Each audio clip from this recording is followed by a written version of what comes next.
sure you check out our new sponsor, the Health Blaze. All the information is in the description. Use the promo code above. Goodfellow One Boxing at 18% off of all their natural products, from deodorant, pomade, toothpaste, and much, much more. And they have additional discounts on their website as well. That's thehealthblaze.com. Starting December 20th. That promo code is good for 18% off. We go. All right, man. We back. Goodfellow Sports TV. Got some news. The Brooklyn Nets have been sold from the majority owner, Miguel Provohov. Hopefully I said his name right. Russian billionaire. To the guy who was the only, I believe, minority owner, Joseph Tsai, of Alibaba Group. You know, it's a internet business.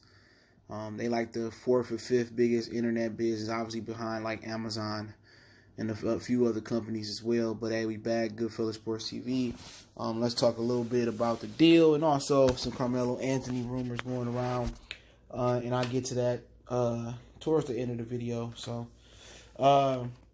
yeah, Miguel Provohov, he been the owner of the Brooklyn Nets since they was in when they was in Jersey, and he bought them. I forget the guy's name he bought them from, but he bought them, moved them to Brooklyn, and ever since then he been paying in the luxury tax when they had Paul Pierce, Kevin Garnett. Just bad, just a lot of bad business deals by the front office. He got Jay-Z there to try to help, sell the team to the community and stuff of that nature. And eventually Jay-Z, he tapped out and he went to become, a sports agency firm. And when he did a sports agency firm, you can't have ownership and then be an agent or have a agency. So Jay-Z just, sold his little stipend into the Nets. And now Joseph Tsai, he was the only minority owner, if I'm reading this correct, and I'll link a couple articles in the description. He owned 49% of the team. He paid $1 billion for that 49% in 2018, and he is paying an additional $1.35 billion for the remaining 51% share. Sources confirmed to ESPN earlier in the week. Lead article description as well. Like I said, under article link.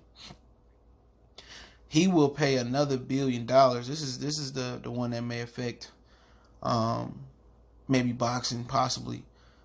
Joseph Tsai will pay nearly $1 billion in a separate deal for the Barclays Center. Sources told the Associated Press. So Miguel Provohov, hopefully I'm saying his name right, he's a majority owner of the Brooklyn Nets, and he owned the building.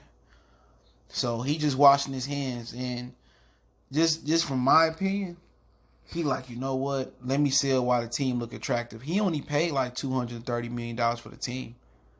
So he pro'd up, just for the team, he pro'd up with another $1 billion. Because he's getting $1 billion, $1.35 billion from Joseph Tsai. So he probably got $1 billion from him to buy the 49% of the shares. I know Jay-Z was a minority owner, and obviously they probably consolidated the minority owners. And then he walking away with like $2.35 billion. And Joseph Tsai is the majority owner. Now the Board of Governors already voted on that. I have to vote on the Barclays Center deal. So I don't see no problem with him buying the Barclays Centers. They should be able to approve that. And he see the worth. But Miguel Provohov was like, forget that. I sat here through all the BS years, paying the luxury tax. You know what? Hey, I got $2 billion. I'm out. I paid $230 million for the team. They got Kevin Durant. They got Kyrie Irving. They expected to see a 15% boost in revenue. You know what? I'm going back to Russia. I'm done. And I believe this will be the highest sports team purchase in American sports history as well.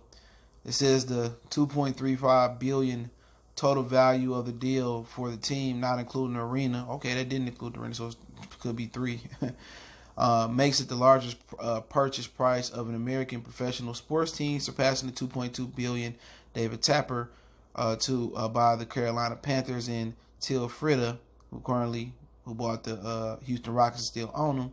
And yeah, power move, you know. So it's crazy. So he possibly gonna walk away with $3 billion, over $3 billion on something. Well, over $2 billion just off the strength of the team, off of something he made a $230 million purchase for. So he pro'd up, and that's what great businessmen do. And Joseph Tsai, he see the potential, and maybe he feel like if Kyrie and Kevin Durant, where he coming back from that Achilles injury, maybe feel like they can do something, you know, and continue to keep that revolving door going with Kyrie and Kevin Durant, build something, and then people can build something. But he got to put up with the mystique of the Mecca, Madison Square Garden. But that won't be hard to do with James Dolan being perhaps one of the worst owner in American sports history right now, just period, right now. So it won't be hard to do if he can build the mystique in Brooklyn. The Barclays Center, I've been to Barclays in Madison Square Garden. The Barclays Center is nice, you know, got that energy. They kind of gentrified Brooklyn a lot. But Madison Square Garden is something special, right by Penn Station. It's just humongous. It holds roughly like 5,000 or 6,000 more. So they got a lot to building to do, man. And they, you know, to make it more attractive venue than the Madison Square Garden, and make it a more attractive venue, place to play than the Knicks. But James Dolan is gonna ease that pain as long as he hold that team. But yeah, I'm not sure what it's gonna mean for their boxing events. They have a binding contract with the Barclays Center, so if that contract is up and when it comes up, I don't know if they're still going to do that, but I don't see why not. It's been a lucrative thing for them. They trying to make the Barclays Center the new boxing mecca on the East Coast. Currently, that was held by Madison Square Garden. Also, the Boardwalk in Jersey had a really good home for Midwestern and Eastern fighters, from Kelly Pavlik to Bernard Hopkins to Arturo Gatti.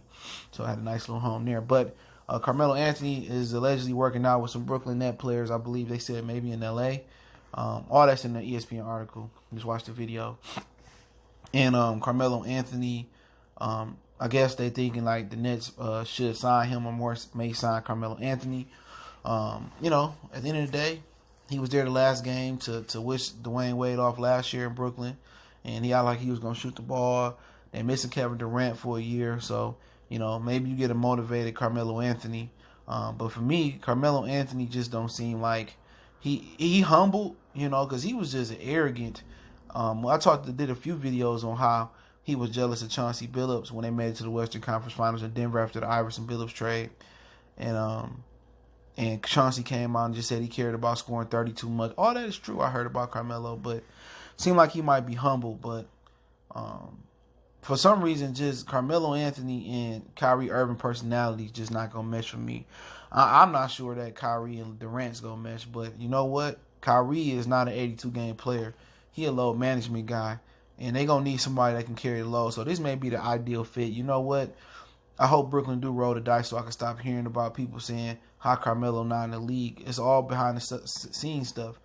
He basically was DeMarcus Cousins without the flash. When I say the flash, without seeing it on the court, just behind the scenes, he probably burned a lot of bridges, thinking that, you know, he would be able to go out like Michael Jordan as far as the second time he retired with the Bulls, not the third time he came at the Wizards. You know, like gracefully, he'd go out on top, get a championship. He'd go out on his terms or something like LeBron. But when you abuse your power, you dog management out, you selfish. Terrell Owens, Antonio Brown to learn how to go, Chad Ochocinco. A lot of them dudes gonna be able to still play, but they burn so many bridges with management, and they just drug so many people name in the mud in a particular organization that get out. All these owners and GMs talk, and they probably say, I wouldn't hire that guy, or I wouldn't sign that guy. But you know, it makes sense for Brooklyn. I think that's a nice spot for him. But if he's not playing, he just did it to himself, being unprofessional, being selfish, and creating that tag for him. You know what I'm saying? But hey, it is what it is. If he can play in Brooklyn, I'm pretty sure Joseph Tsai, he'll okay. And then, you know, if he don't prove himself next year in Brooklyn, possibly, it's to the point where it's like, you done. So, you're going to get the best Carmelo Anthony you can get to this point. And if he ain't on his best behavior and he ain't playing on a top NBA level, then he won't be around when Kevin Durant come back and finally get close to healthy as he can be. But hey, it's Goodfellas Sports TV. I appreciate everybody for checking in. Don't forget we on Facebook, Instagram, Twitter. Don't forget to check out our sponsor, The Health Blaze, at thehealthblaze.com. Promo code Goodfellow Unboxing. Get 18% off the 100% all natural products. Lotion soaps, foot soaks, much more. Website, promo code in the description. My email there as well. You need to get in touch with me. Email, Twitter the fastest way. I'm also on the gram and Facebook, so you can check me out there. Share the videos, the best way to help the channel out. And all the article links or source links are in the description, either under source links or article links. Check me out down there on social media. One time for the one time.